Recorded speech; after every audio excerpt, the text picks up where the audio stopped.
Stoic self-control is not about suppression, force, or becoming emotionally numb. It is about sovereignty over the inner world, because the Stoics understood something most people never realize. Whoever controls your reactions controls your life. And most people surrender that control every single day to impulses, opinions, cravings, fears, and the invisible pressure to be liked, validated, or understood, which is why Marcus Aurelius repeatedly reminded himself that external events do not disturb us. Only our judgment about them do. Because the moment you confuse feeling with truth, you become a slave to circumstances. And Stoicism exists to end that slavery by restoring authority to reason, clarity, and deliberate choice, which is why self-control is considered the highest form of power, not dominance over others, but mastery of the self. Because no external victory can compensate for internal chaos, and no external loss can defeat a person who governs their own mind. And this governance begins with a radical redefinition of strength. Because modern culture equates strength with expression, reaction, and intensity, while Stoicism equates strength with restraint, discernment, and silence. And silence is not weakness when it comes from control. It is dominance when it comes from choice. Because a person who can pause while others panic, who can remain calm while others react, who can choose reason while others surrender to emotion, possesses a form of power that cannot be threatened, manipulated, or taken away. And this power begins with understanding the Stoic separation between what is in your control and what is not. Because until you internalize this distinction, self-control remains impossible, since you will continue trying to control people, outcomes, and circumstances instead of the only thing you truly command, your judgments, intentions, and actions. And Epictetus was ruthless on this point, stating that happiness and freedom begin the moment you stop demanding that the world obey you and start disciplining your own perceptions. Because a mind that demands external compliance is fragile, while the mind that governs itself is unbreakable.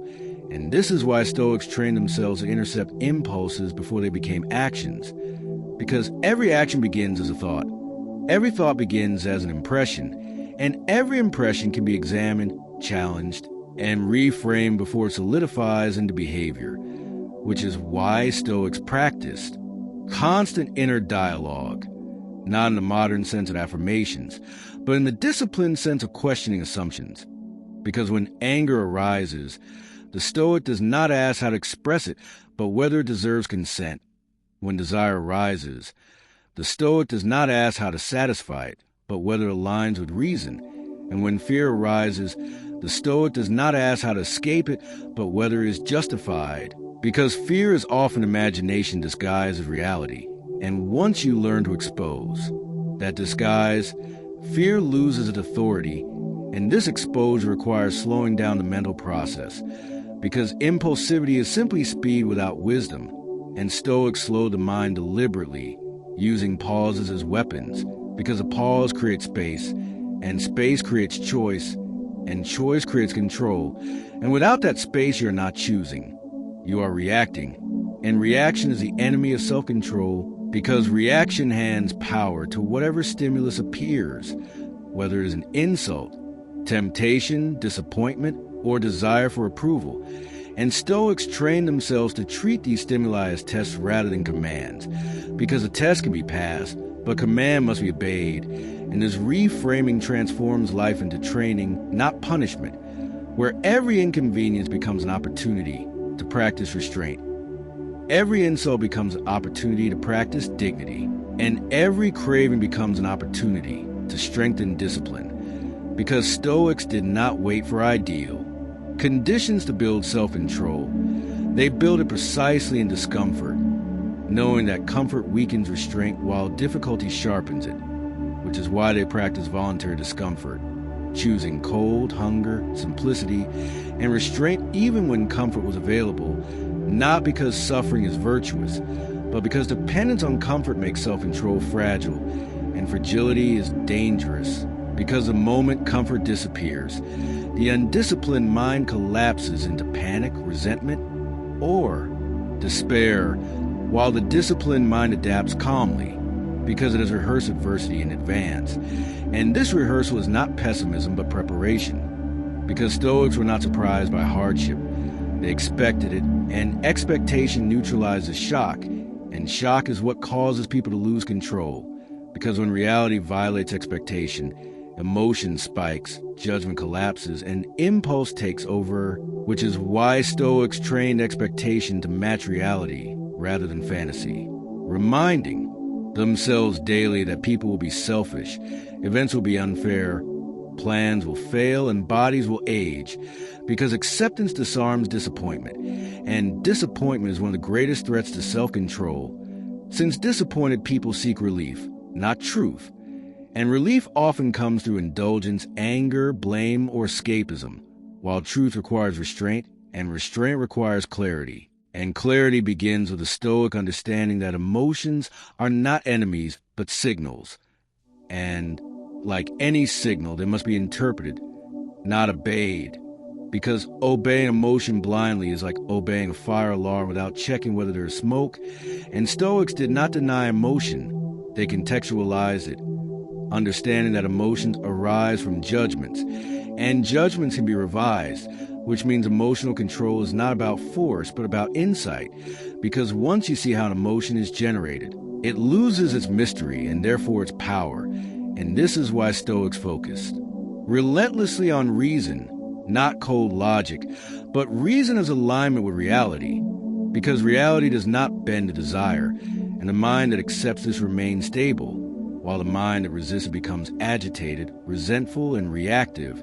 And this reactivity creates patterns, because impulses repeated become habits. Habits repeated become character, and character determines destiny, which is why self-control was not optional for Stoics. It was foundational, because without it, no virtue can survive. Courage becomes recklessness, honesty becomes cruelty, ambition becomes greed, and confidence becomes arrogance, while with self-control, even weakness becomes manageable, because discipline stabilizes everything it touches. And the Stoics understood that you do not rise to the level of your goals, you fall to the level of your discipline, which is why they emphasize daily practice over occasional intensity, because intensity fades but discipline compounds, and this compounding effect is subtle but unstoppable, because each time you resist an impulse, you strengthen the muscle of restraint, and each time you pause before reacting, you reinforce your authority over yourself. And over time, this authority becomes automatic, not because you suppress emotion, but because you no longer confuse emotion with instruction. And this distinction is a core of Stoic self-control, because once you understand that feelings are data, not directives, you reclaim your autonomy, and autonomy is the Stoic superpower, because a person who governs themselves cannot be coerced, cannot be manipulated, cannot be destabilized. Self-control is no longer a struggle, but a discipline that reshapes identity, because once the Stoic has learned to pause, examine impressions, and refuse blind obedience to impulse, a deeper transformation begins, where restraint stops feeling like resistance and starts feeling like alignment. And this is where most people misunderstand Stoicism, assuming that emotional mastery makes life dull or restrictive, when in reality it removes friction, because the friction people feel in life is not caused by reality but by their resistance to it. And resistance drains energy, while acceptance conserves it, and conserved energy can be directed intentionally, which is why Stoics appeared calm yet powerful, quiet yet decisive, because they were not wasting energy fighting what they could not control. And this redirection of energy is what turns self-control into a superpower, because when others exhaust themselves reacting emotionally, the disciplined mind remains clear, strategic, and composed, capable of seeing options others miss. And this clarity creates leverage, because leverage comes from patience, and patience is impossible without self-control, since impatience is simply the inability to tolerate internal discomfort. And Stoics train themselves to tolerate discomfort deliberately, understanding that discomfort is not a signal to escape, but a signal to endure. And endurance expands capacity, because the mind, like the body, adapts to stress when exposed deliberately, rather than avoided. And this is why Stoics did not fear boredom, silence, or solitude, because these conditions stripped away stimulation and revealed the raw mechanics of desire, fear, and restlessness, allowing them to observe the mind without distraction. And observation weakens impulse, because what you observe you no longer obey unconsciously. And over time, this observation creates distance between stimulus and response, so wide that impulsive reactions lose their urgency, becoming optional rather than automatic. And this optionality is freedom, because freedom is not doing whatever you want. It is choosing what you do regardless of what you feel.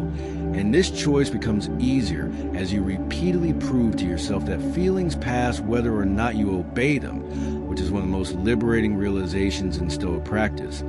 Because once you see that urges peak and fade on their own, you stop treating them as emergencies. And emergencies are what collapse self-control, because urgency bypasses reason, which is why Stoics slowed life down internally even when life was fast externally, using routines, reflection, and mental rehearsal to stay ahead of emotion. And Marcus Aurelius practiced this through nightly review, examining where he reacted poorly, where he surrendered to impulse, and where he maintained discipline not to punish himself but to calibrate his character, because self-control grows through correction, not condemnation, and condemnation weakens. Resolve by turning discipline into shame, while correction strengthens it by turning mistakes into instruction. And this mindset prevents relapse into emotional chaos, because people relapse not due to weakness but due to hopelessness. And Stoicism eliminates hopelessness by framing every lapse as training data rather than failure. And this long-term perspective is critical, because mastery is never achieved in a single moment. It is accumulated quietly through repetition, consistency, and humility. And humility here does not mean self-doubt, but realism. The understanding that the mind requires maintenance just like the body, and neglect produces decay, which is why Stoics treated philosophy not as theory but as hygiene, something practiced daily to prevent internal disorder, because disorder begins subtly through rationalizations, excuses, and emotional shortcuts.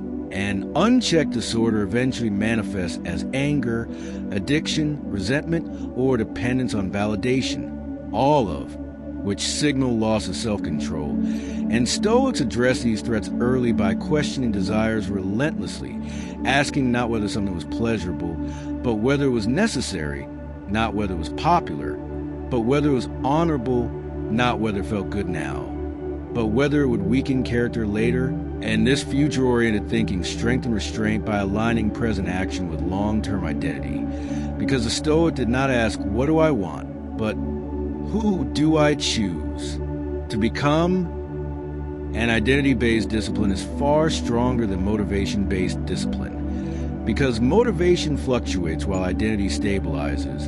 And once you see yourself as someone who governs themselves, acting impulsively feels unnatural, even uncomfortable, not because you suppress desire, but because it contradicts self-image.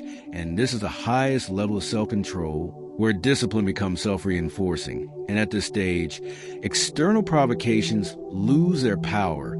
Insults sound like noise, temptations appear hollow, and pressure feels manageable, because the mind is no longer fragmented by competing impulses, but unified under reason. And unity creates strength, because a divided mind is easily manipulated, while a unified mind is resistant to influence, which is why Stoics were immune to flattery and insult-like, seeing both as attempts to alter internal balance. And this immunity allowed them to speak truth calmly, act decisively, and withdraw when necessary, without explanation or resentment, because explanation often signals insecurity, and insecurity undermines authority, while quiet confidence reinforces it.